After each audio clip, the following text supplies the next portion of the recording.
question.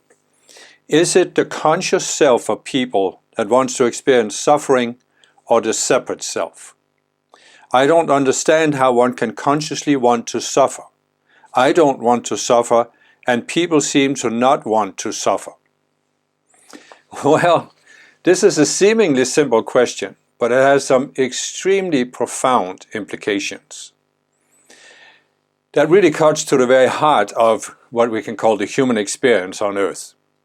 Why is there suffering in the world, as so many children have asked their significant adults without getting an answer? And I was looking for this answer for many, many years, and it wasn't until I got the Ascended Master's teachings that I found an answer that I really thought explained it. So this is a wide-ranging answer, but I'm going to try and simplify it a little bit. And if you really want to understand more about it, watch my video about how the world was created. But to start out, let's say this. Obviously, people don't want to suffer. The question is it the conscious self of people that wants to experience suffering, or the separate self? Well, there is no part of us that wants to experience suffering. It's not that we're at some point sitting there consciously choosing, oh yeah, I want to experience what it's like to suffer. We are making, however, choices that lead to suffering, but we don't realize it until after we have made the choices. And so, to start with, let's refer to what I've said many times. There are 144 levels of consciousness on Earth. There's a dividing line at the 48th level. When you are at the 48th level or above, you have an intuitive sense you're connected to something outside your own mind. If you go below the 48th level, you go into what I call the illusion that you are a separate being. As a separate being, you don't have a sense that you are connected to something beyond your own mind. Therefore, you now go into a state and a life experience where it seems like either you, one, have to figure out everything on your own, or two, you have to rely on some authority here on Earth. So either you have to decide what to do, or somebody else has to tell you what to do and you obey them. Now, the thing that most people don't realize is that both of these approaches will lead to suffering. And I'll explain why that is in a little bit. But I just want to stay with this. We have the two states. We can see ourselves as connected beings or separate beings. When we see ourselves as connected beings, we can have the awareness that there's something called spiritual teachers. This is what I, in many videos, refer to as the Ascended Masters. But they have, of course, over time been called many other things. But the whole idea is, we live in a world, what I call the world of form, that has, it's made out of energy within a certain frequency spectrum. And above that is higher energies, which I call the spiritual realm. And in the spiritual realm, there are self-aware beings that are assigned to serve as our guides or teachers, to help us grow. And their role is really to always help us transcend our current level of consciousness, whatever that level of consciousness is. However, the guiding law, the guiding principle is free will. So the spiritual teachers cannot violate our free will. They can't manipulate us, lie to us. They can only help us when we are open to being helped. And the problem is that once we go into this separation, go below the 48th level of consciousness, we lose our inner sense of connection to our spiritual teachers. We go into this state of separation. You can't be in this illusion that you are a separate being and at the same time have an intuitive connection to spiritual teachers. It just can't be done. It doesn't mean that spiritual teachers can't help us, but they can't help us from within. They can help us by giving outer teachings like they have done throughout the ages. Many spiritual and religious teachings were inspired by or given by our spiritual teachers so that we can get back out of separation and reconnect. But the problem is that this isn't the understanding of most people, because most people have, first of all, lost the awareness, the whole idea that we have spiritual teachers. And second of all, they have come to believe in some teachers in this world that are seeking to deceive us. They want to keep us in separation because that's the way they can control us. So we are, so to speak, trapped between our spiritual teachers who want to help us but can only do so within free will, and then the false teachers who are seeking to control us, and they are willing to manipulate or violate our free will. So we are trapped in between these two, and the only way out is really that we start with an outer teaching that helps us reconnect to our spiritual teachers, and then once we have that connection, we expand that connection. Okay, I know that was a long-winded explanation, but how does it relate to suffering? Well, when you go into separation, you're going into a state of mind that will lead to suffering. Now, this doesn't mean that everything we experience in a separate state of mind is suffering. But it means that we can't escape suffering. And I'll explain why that is. Now, what I have explained in several videos is that the purpose of the entire universe is to help us expand our sense of self, expand our awareness, grow in awareness, transcend our current sense of self, reach higher and higher states of consciousness. So even the state of separation can actually serve that, because you can go into separation and you can, so to speak, in separation play a certain role. And when you've had enough of that role and go back out of separation, you have grown. Your higher self, your spiritual self, your higher presence, you have grown from having those experiences. So it's not like it's a sin or it's wrong to go into separation. The problem is that if you lose contact with the spiritual teachers, you don't have a frame of reference from outside separation. That means separation becomes a self-validating state of mind. Everything you see seems to affirm that you are a separate being. And that's why once you're in it, it can be difficult to get out of it. Now, in an ideal situation, and I have talked about this in my video about how the world is created, there are natural planets, there are unnatural planets. So we can say that if you're in an ideal situation, you will be working with one or several spiritual teachers. And they will guide you to experiment with this state of separation, or the, as I say, the consciousness of duality, where you have the two dualistic polarities. And this means that you can go into separation, have certain experiences in separation, but you can come back to the spiritual teacher and get the teacher's feedback, or even a frame of reference from the teacher. So you can always realize there's something outside of separation. You're not trapped there. And as long as you do this, you can actually get a good feel for what separation and duality is like. And you can come to a point where you've had enough of it, and now you want to focus on expanding your connection, growing to higher levels of consciousness. So this is the ideal scenario. But some beings have chosen to go beyond the ideal scenario. And there can be various reasons for doing it that I think are too complex to go into here. But let's just say that some beings have chosen to go so deeply into separation that they lose contact with a spiritual teacher. And that means they are now trapped in separation.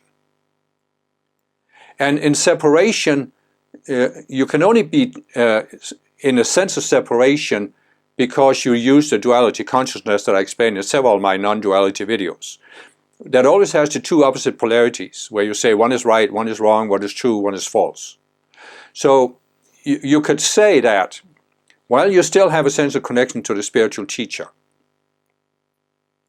you can experiment with duality, but you can go back to the teacher, and the teacher gives you a frame of reference that there's a reality outside duality. Because what is the duality consciousness? It's actually a state of consciousness where you are experimenting with defining your own reality. You are defining what's real and unreal. Consider the difference here. When you are connected to a spiritual teacher, you are connected to what I call the one mind, which is the mind that underlies everything and ties everything together. In other words, the one mind shows that everything is coming from the same source, that everything really is connected. This is what science has discovered in quantum physics. It's what the Buddha talked about 2,500 years ago with the interdependent originations. So, the deeper reality, everything is connected. And when you have that frame of reference, you know that whatever sense of reality you create in your own mind, it's just something you created in your mind. It isn't ultimately real. It seems real when you're inside of it, but it's not ultimately real. Now, I've used an analogy before where I say duality is like a theater. And there are different roles you can play in the theater. So you can be outside the theater, you're looking at the different roles, you're saying, I want to play that role. So now you go into the theater, you put on the costume, the makeup, you learn the lines, and you go on stage. And if you are a good actor, you are, when you are acting, completely identified with the role. You are on stage, you are really, really acting as if you were Hamlet or Ophelia or whatever the role is. And the audience are swept up in this because you are so convinced.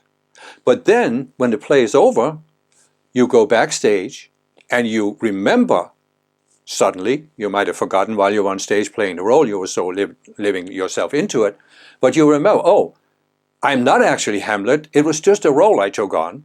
Let me take the fake nose and the costume off and go back to my normal sense of identity. But what can happen, and what has even happened to some people, is that they get so identified with the role that they forget they weren't always the role. So what I'm saying is, as long as you have this connection to a spiritual teacher, to something outside your own mind, you will remember, oh, this is just a role I'm playing. I can take it off again. But when you go deeply into separation, you forget that. You forget that it's a role you have taken on. And now you are thinking, this is who I am. And you are thinking, the way I look at reality, this is the way reality is. This is really what is true and false, what you have defined in your own mind. You forget that it was something you defined in your own mind in order to have a certain experience. So I've used an example before, and I'll use it again because I think it's fruitful. One of the roles you can play in the theater of earth is you can be a warrior. And you might be outside the theater, meaning you're in the spiritual realm before you take embodiment.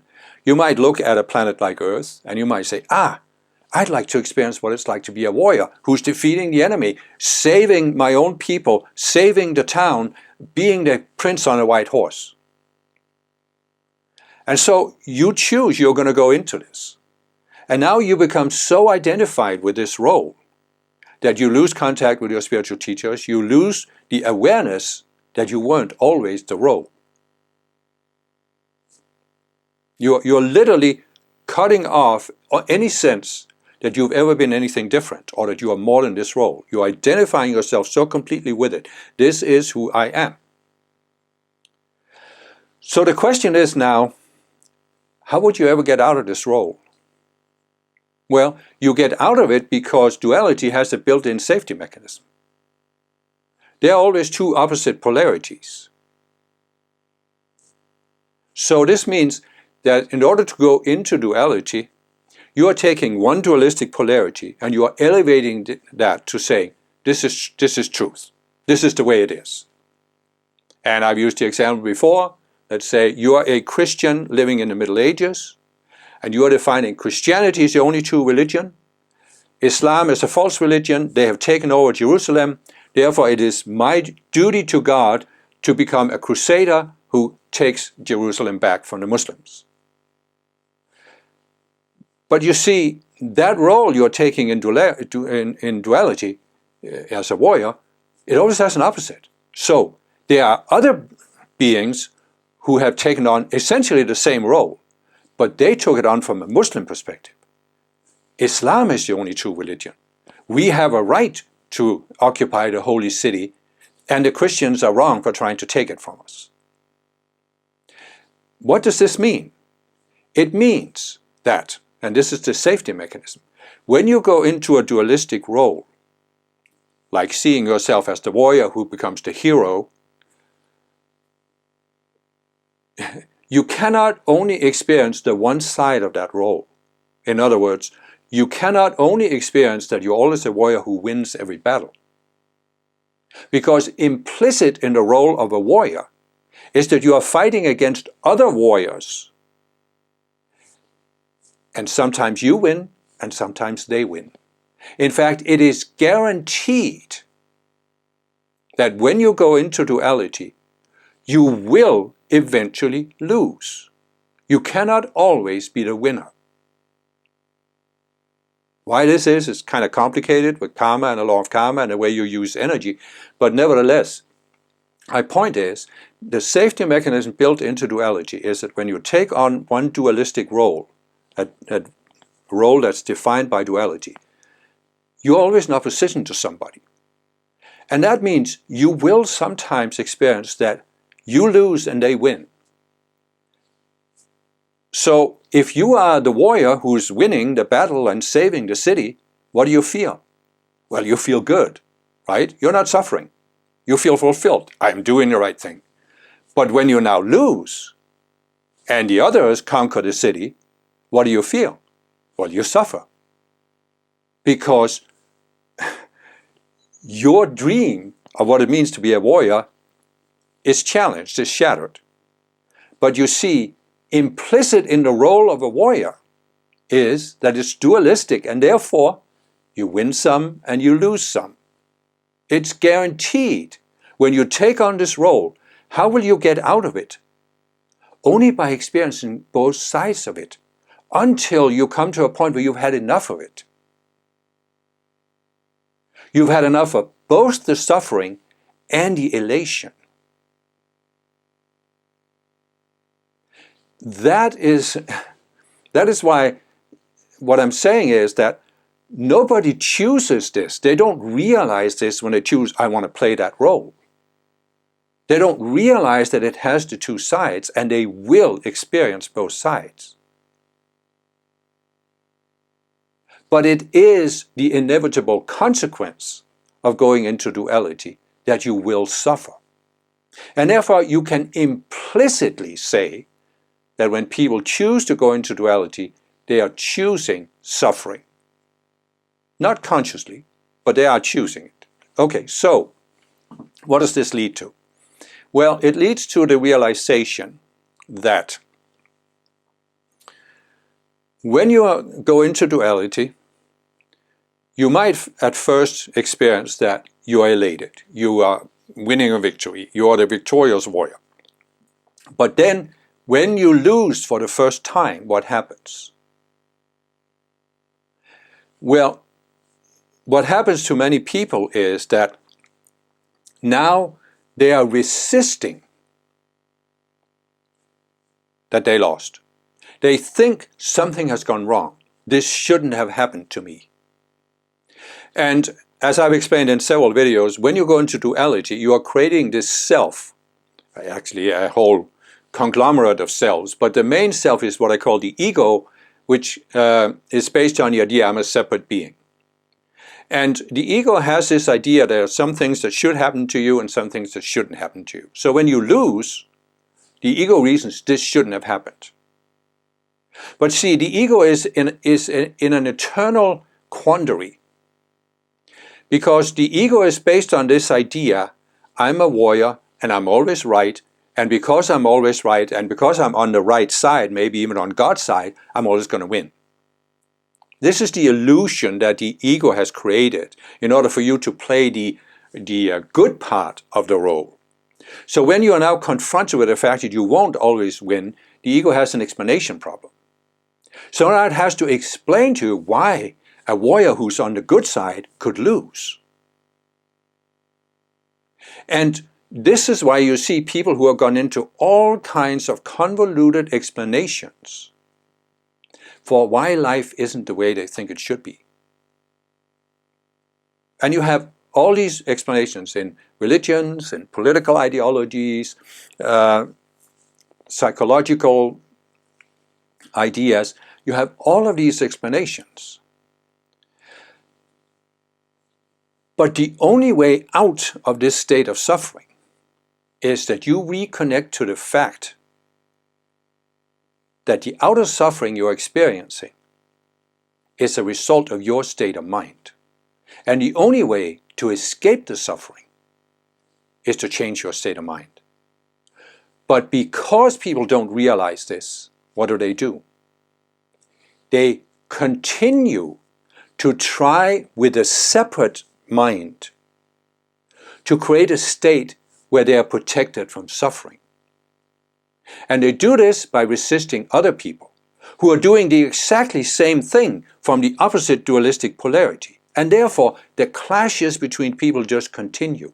This is why you see this idea that other people are the enemy of us.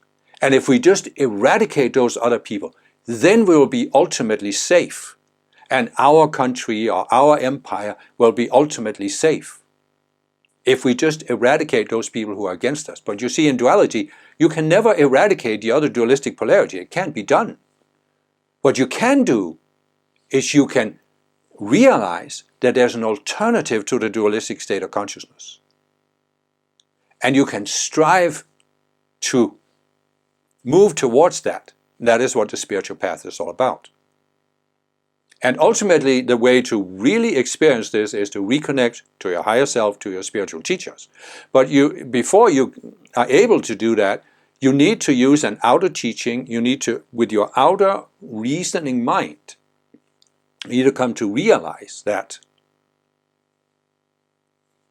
I am suffering because I am projecting out a dualistic worldview. I am living based on a dualistic worldview that causes me to always resist other people, or nature, or even God, or whatever. You're always resisting something. And so you have to reconnect to the reality here, that duality is another way to learn than when you're connected. So in other words, this is what I call the school of hard knocks, because you're basically learning by seeing the physical consequences of what you're projecting out. But the only way to really get out of it is to realize this. My physical circumstances are a consequence of my state of mind. As long as I'm in a dualistic state of mind, there will always be somebody to fight. And I will not attain the security or the peace of mind or the happiness that I dream about by winning some ultimate battle. I will only attain it when I listen to what all religions have been saying. Turn the other cheek. Stop resisting. Do unto others what you want them to do unto you, instead of when you're in duality, where you're constantly fighting other people. So in other words, when you are in duality, your mind becomes this self-reinforcing system. You think you are in one dualistic polarity, and what's causing your suffering is the opposite dualistic polarity.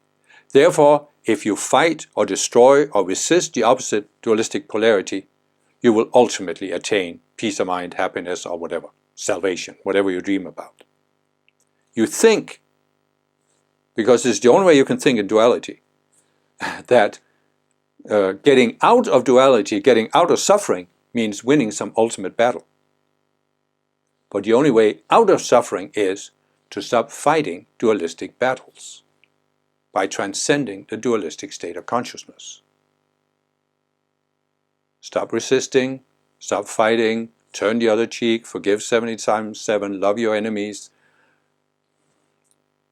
Jesus said it all 2,000 years ago. The Buddha said it 2,500 years ago. Other spiritual teachers have said it. There are outer teachings out there that talk about this. And so, in a sense, you could say, if you look at people today, as the question says, I don't want to suffer, and people seem to not want to suffer. And at a conscious level, yes, of course they don't want to suffer. But at a little bit deeper level, they implicitly want to suffer, because if you're not willing to look at yourself and realize that your suffering is caused by your own state of consciousness, then you are implicitly choosing to continue suffering. This is why I've said in some videos that the universe can be likened to, compared to a cosmic mirror. You are projecting out your mind, including your subconscious mind, and the mirror can only reflect back to you what you're projecting out. But the way the mirror reflects it back to you when you're in duality is that you're projecting out from one dualistic polarity, and what you get back through other people who are in the opposite dualistic polarity. So here are two, the Christians and the Muslims, for example. They are being the return of each other's projections into the cosmic mirror. And they think, both of them think, when I win the ultimate victory over the other side, then I'll be at peace. But it's never going to happen. You only create more and more opposition. So the only way out is to come to a point where you have done this so long, so many lifetimes, you've just had enough of it. And you are open to the idea, is there a better way? Is there a better way than continuing to fight, and fight harder and harder and harder? And that's when you can listen to these outer teachings, that, as I said, they've been around for a very long time. And eventually, by heeding these outer teachings, looking at yourself, you can come to a point where you reconnect to your spiritual teachers, your higher self, and you can start, from within, you start transcending the dualistic state of consciousness, because from within you get this frame of reference. And so, really, in a nutshell, I have just explained in a few minutes here the essence of the human condition and why we suffer and the only way out of it. Because there is only one way out of it. Now, what you need to add to this picture is, as I said, we have the ascended masters, who are the true teachers, who are seeking to help us rise out of duality. Then we have the false teachers, who are trying to keep us trapped in duality. And what the false teachers will project is that everything I just said is a lie, it's New Age mumbo-jumbo, it's this or that, whatever label they put on it. Because they have created a false path to salvation, which is that by fulfilling certain requirements defined here on earth, you will make it into heaven or the spiritual realm or the non-dual state of awareness, whatever you call it. In other words, what they're really saying is you can get out of duality by using the duality consciousness. You can use the duality consciousness to define, here's the means to salvation. Christianity is the only true religion. Islam is the only true religion. But it's all a lie. It's all an illusion. You cannot, this is the characteristics of the duality consciousness, as I explained, comes a self-referential system. You cannot use the duality consciousness to get out of the duality consciousness. There's only one way out, and that is to connect to the one mind that is beyond duality. It's the only way to escape suffering. And the false teachers will do everything they can to get you to reject this, because they will say, oh, you don't have to look at yourself, your own state of mind, your own psychology. You don't have to look at the beam in your own eye. Look at the Christian religion. Jesus, 2,000 years ago, clearly said, the kingdom of God is within you. The kingdom of God doesn't come with observing the outer rules. The kingdom of God doesn't come with observation, because the kingdom of God is within you. Because the kingdom of God is a state of consciousness, namely the non-dual state of awareness. What has Christianity, official Christianity, done with Jesus' teachings? From the formation of the Catholic Church, they have said, there's only one way to salvation. It's the outer church and its sacraments. And most Christians still believe this. This shows you how the false teachers have taken a true teaching, a non-dual teaching that Jesus gave, and turned it into a completely false religion, a false path to salvation. Am I saying that Christians who believe this will never be saved? Exactly. That is exactly what I'm saying. You will not be saved by blindly following the outer religion, or Christianity, or any other religion. You will be saved only by transcending the non-dual state of consciousness. And you only do that by looking at yourself, looking at your own state of mind, exposing what I call these subconscious selves that are based on the duality consciousness and the illusions of duality, consciously seeing those illusions. There's no unconscious way to get out of duality, because duality is an unconscious state of consciousness. It's unconscious because it's lost the awareness that all life is connected through the one mind.